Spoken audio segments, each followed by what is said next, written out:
আগামীকাল মিরপুর শেরেবাংলা জাতীয় ক্রিকেট স্টেডিয়ামে অনুষ্ঠিত হতে যাচ্ছে বাংলাদেশ এবং পাকিস্তানের মধ্যকার 3 ম্যাচের টি-20 সিরিজের প্রথম ম্যাচ। সন্ধ্যা 6:30 শুরু হবে এই উত্তেজনাপূর্ণ লড়াই। পাকিস্তানের বিপক্ষে বাংলাদেশ এখন পর্যন্ত 22টি টি-20 ম্যাচ খেলেছে, যার মধ্যেই মাত্র 3টিতে জয় এসেছে টাইগারদের। বাকি 19 ম্যাচেই জয় হয়েছে পাকিস্তান। তবে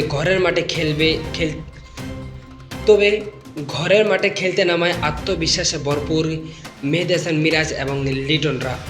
মিরপুর স্পিন সহায়ক উইকেট কিপারদের ভূমিকা হবে গুরুত্বপূর্ণ।